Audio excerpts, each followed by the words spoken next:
आज आपको एक हल की कहानी सुनाऊंगी, हल षष्ठी की, जो कि भादों की षष्ठी को लगते ही भादों की षष्ठी को होती है। और ये व्रत वो माताएं करती हैं जिनकी गोद में बेटा होता है, मतलब जिनके बेटे होते हैं। और ऐसा नहीं है कि जिनके बेटे होते हैं वही व्रत करें। जिनके बच्चे नहीं हो रहे हैं, 2-3 साल हो गए हैं, बच्चे नहीं हुए, उन माताओं को भी ये व्रत करना चाहिए, जिससे कि उनकी गोद भर जाए। और गोद भरती भी है, ऐसी मन्नत है, ऐसी मान्यता है इस व्रत की। इस व्रत को कहते हैं कि इस दिन जो कृष्ण के बड़े भाई हलधर थे, उनका जन्म हुआ था। और हलधर को हल बहुत पसंद था, इसलिए इस व्रत में खेत का जुता हुआ अन्न, जिस खेत में हल चलता है, वो अन्न माताएं नहीं खाती हैं, बेटों की माँ नहीं खाती हैं और व्रत करती हैं। दही मट्ठा दूध पी के, फल खा के और या मेवा खा के इस तरह से व्रत करती हैं। नमक खा सकते हैं अगर आपको खाना है, सेंधा नमक, लेकिन अन्न का विशेष इसमें निषेध है। अन्न बिल्कुल नहीं खाते हैं, तेल बिल्कुल नहीं खाते हैं। तो सुनिए, ये कहानी बहुत सरल कहानी है, बहुत छोटी कहानी है। मैं आपको सुनाती हूँ। एक माँ बेटे थे, दोनों बहुत एक दूसरे को प्यार करते थे। माँ अपने बेटे को बहुत चाहती थी। उनका एक ही बेटा था और उनके पति भी नहीं थे, तो वो अपने बेटे को बहुत चाहती थी बचपन से ही। और जब उस बेटे की शादी हो गई, शादी होने के बाद जब वो पहली बार उसकी बीवी अपने मायके गई, पत्नी, तो कुछ दिन बाद वो लेने को चले, तो दूसरे तीसरे दिन ही ये हलछठ का व्रत था, हल षष्ठी का। तो माँ कहने लगी, देखो बेटा, जा तो रहे हो, पर ऐसा करना कि तुम व्रत के एक दिन पहले जरूर वापस आ जाना, क्योंकि जब तक तुम आओगे नहीं हम पानी नहीं पिएंगे। तो बेटा बोला, हाँ हाँ माँ, मैं जरूर आ जाऊँगा, मैं वहाँ क्या करूँगा, मैं लेके आ जाऊँगा। तो कह लेंगे, बेटा आ जरूर जाना, नहीं तो हम पानी नहीं पिएंगे, बार बार बता रहे हो, पूजा के लिए बैठे रहेंगे। तो कहने ठीक है माँ, मैं आ जाऊँ। अब वो चले गए अपनी ससुराल, वहाँ खुश हो गए अपना। उसकी सास खूब समझाने लगी, देखो बेटा, पूजा तो हम भी करते हैं, व्रत तो हम भी करते हैं और अच्छे से करते हैं, और तुम हमारे बेटे के समान हो, तुम आए हो तो त्यौहार पे मत जाओ, रुको, हमारी बिटिया भी चली जाएगी, तुम रुको। तो वो कह रहे, नहीं नहीं, हमारी माँ को बहुत प्यार करती है, वो कह रही थी पानी नहीं पियेंगे, बैठे रहेंगे, तो इसलिए हम भाई जाएंगे, वापस ज़रूर जाएंगे, हम जाना है। तो सास बार बार समझा रही थी, उसको बरगला रही थी।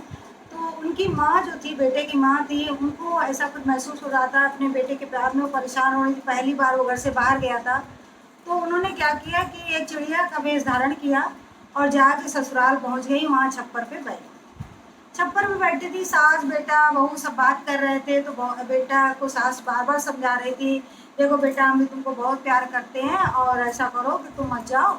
तो वो कहने, नहीं नहीं, मैं जाऊँगा ज़रूर, मेरी माँ बहुत प्यार करती है, हम ज़रूर जाएंगे, हमारी माँ बैठी रहेंगी और हमारी मम्मा जो है पूजा नहीं करेंगी और पानी नहीं पिएंगी, इसलिए हम जाएंगे। तो कह रहे कि अच्छा, तुम्हारी अम्मा बहुत प्यार करती हैं, तो तुम जाओ ना, तो अम्मा से मांगना जाके कि अम्मा हम गन्ना चुएंगे, हमें गन्ना लो। अब जाने देखेंगे तुम्हारी अम्मा कैसे खेत में जाएंगी, तुम्हें गन्ना लाएंगी, क्योंकि इस व्रत में खेत नहीं में जाते हैं, बेटे की जिम्मा होती है, जूते में नहीं जाती है। और तुम कहना जाके, अम्मा हमें खेत में, हमें जो है क्या नाम वो करना है, अखाड़ा कूदना है, मिट्टी हमें चाहिए अखाड़े के लिए खेत की, तो मांगना है सब जाके। अब देखें तुम्हारी अम्मा क्या देंगी, भुट्टा मांगना खाने के लिए। अब देखेंगे तुम्हारी अम्मा क्या क्या कैसे कैसे देंगी, कितना तुम्हें प्यार करती है। हाँ हाँ, हमारी अम्मा सब देंगी, वो सब कुछ देंगी। तो कहने ठीक है, अच्छा तुम जाओ, तुम्हारी तैयारी कर देंगे। अब वो चिड़िया बनी थी, उन्होंने सब सुन लिया, वहाँ से भागती हुई आई, भागती हुई आई, और एक दिन पहले उन्होंने सब जो है तैयारी कर दी। अखाड़े मिट्टी मंगवा दी, खेत से ले आई, और खेत से मिट्टी ला के घर में इकट्ठा कर दी, भुट्टा लेके रख लिया और गन्ना ला के रख लिया, सब रख लिया कि हमारे बच्चा जो जो मांगेगा उसको सब हम देंगे। अब जैसे ही उनकी माँ जो है, वो बेटा उनके आए और उनको लेके, और थोड़ी देर बाद उनकी माँ बहुत खुश हो गई, बेटा तो बहुत अच्छा किया, तुम एक दिन पहले आ गए, देखो कल व्रत है, कल त्योहार। हाँ माँ, इसीलिए आ गए। तो कहले, हमको सब लोग रोक रहे थे लेकिन हम आ गए। तो कहले, बेटा तुमने बहुत सही किया, तुम आ गए। तो कहले कि माँ, ऐसा है कि हम कल जो है ना अखाड़ा कूदेंगे। दूसरे दिन सवेरा हुआ, सवेरे होते ही वो कहने कि माँ हम अखाड़ा कूदेंगे, माँ हम अखाड़ा कूदेंगे, हमें मिट्टी चाहिए। अरे कहने, देखो एक हमने दिखा दिया, देखो हमने मिट्टी इकट्ठा की, लो तुम अखाड़ा कूदो। फिर थोड़ी देर बाद कह लेंगे पूजा माँ करने चली, पूजा के करने के पहले कह लेंगे माँ हम गन्ना चूमेंगे। कहे हाँ बच्चा ये गन्ना रखा है बेटा गन्ना चूमो। अब भैया वो गन्ना चूमने लगे। वो कहे देखो हमारी सास हमको कितना उल्टा सीधा पढ़ा रही थी, मेरी माँ हमें इतना प्यार करती है हमको कि बताओ जो चीज़ हम मांग रहे हैं अम्मा को वैसा मालूम है। अम्मा हमारी देती चली जा रही है। थोड़ी देर में वो कह अम्मा हमें भुट्टा खाना कहे हाँ बेटा लो भुट्टा खाओ। अब जो है भुट्टा खाने लगे और अपनी पत्नी से कहना देखा तुम्हारी अम्मा हमको कितना झूठ कह रही थी कि तुम्हारी अम्मा कैसे देंगी। हमारी अम्मा सब जानती है कि हमें क्या क्या प्रिय है, हम क्या खाते हैं हम क्या पीते देखा। तो कहले हाँ ये तो बात है। अब जो है वो कहना अपनी अम्मा को मार पैर छू लिया, अपनी अम्मा को मार प्यार करने लगे। अम्मा तुम तो हमें बहुत प्यार करती हो, हमारी सास ऐसे से कह रही थी। कहले कोई बात नहीं बेटा, सब अड़सठ मैया जाने, जो जाने सो अड़सठ मैया जाने, और इन्होंने तुमको हमें दिया है और यही हमारा प्यार अमर रखें और इसीलिए हम ये सब कर पाए जो है तुमको। तो कहना नहीं अम्मा हम जो है तुमको ज़िंदगी भर प्यार करेंगे, बहुत बार माँ बेटे का प्यार अमर रहे। अड़सठ मैया सबके साथ ऐसा ही करें कि माँ बेटे का प्यार इसी तरह से अमर रहे। सबके बच्चे अपनी माँ को खूब प्यार करें, खूब प्यार करें। बोलो अड़सठ मैया की जय।